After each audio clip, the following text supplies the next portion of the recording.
j'espère que le compte est bon. T'as pas confiance au boss là?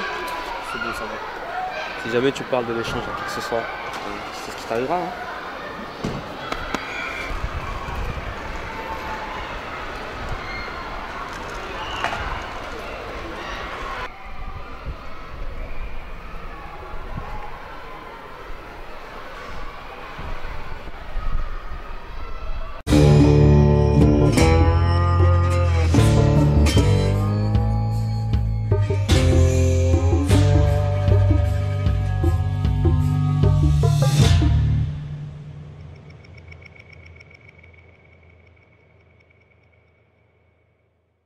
Quand tu deviens grand, tu comprends que ce qui fait ta richesse, c'est l'argent que tu gagnes. Mais moi, quand j'étais gamin, il n'y avait qu'un seul truc qui faisait ma richesse, les cartes Pokémon, putain! Non mais j'étais un fou furieux de ces bouts de papier, enfin c'était comme des billets pour moi. Pour ceux qui ne connaissent pas le principe des cartes Pokémon, c'est faux, je ne vise pas du tout mes parents. En bas à droite est symbolisé le niveau de rareté de la carte. Quand t'as un rond, c'est que c'est un Pokémon pas rare. Quand tu as un losange, ça veut dire que c'est un Pokémon moyennement rare. Et quand t'as une étoile, ça veut dire que c'est un Pokémon rare. Mais ce qui était assez fun dans la cour de récréation de mon école, c'est qu'au final, il y avait absolument personne qui comprenait comment on y jouait. Ok, j'envoie le drac au feu et vu que c'est marqué 50 fois, je t'inflige 500 de dommages. Mais n'importe quoi, tu peux pas utiliser ce Pokémon vu qu'il faut qu'il évolue avec 5 cartes énergie. Mais je m'en fous, de toute façon il est feu, je te crame la gueule.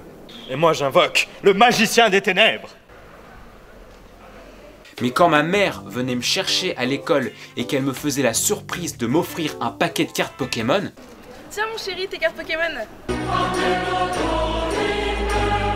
C'est comme si aujourd'hui elle m'offrait un truc aussi divin que ça. Tiens, voilà une copine qui veut bien sortir avec toi, te faire des plats autres que des plats surgelés et regarder des épisodes de One Piece avec toi.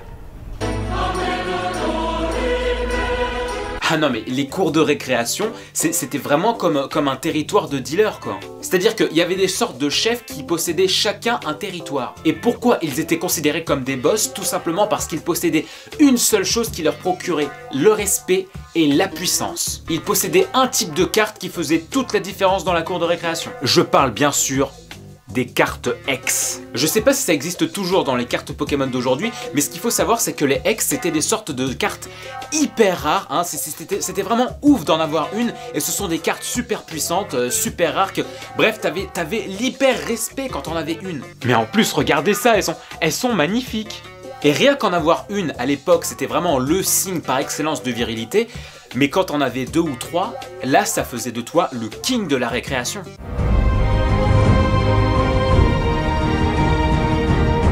Et ouais, c'est qui le patron, hein? C'est qui le boss du trône de fer, hein? Du coup, entre petits pénis, on s'amusait bien évidemment à s'échanger nos cartes Pokémon pour élargir ou modifier notre collection. Et c'est là où on ressemblait véritablement à de vrais dealers à l'époque. On avait nos propres codes pour échanger nos cartes Pokémon. 2 cartes par rare, ça valait à peu près une carte moyennement rare.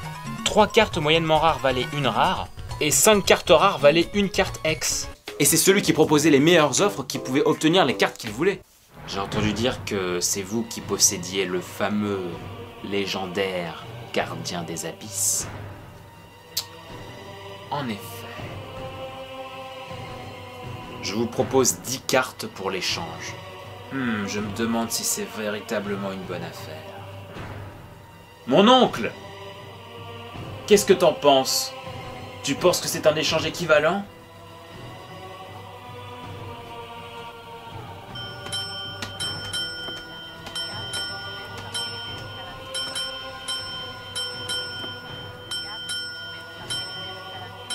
Un jour je serai le meilleur dresseur, je me battrai sans répit. Je ferai tout pour être vainqueur et gagner les défis.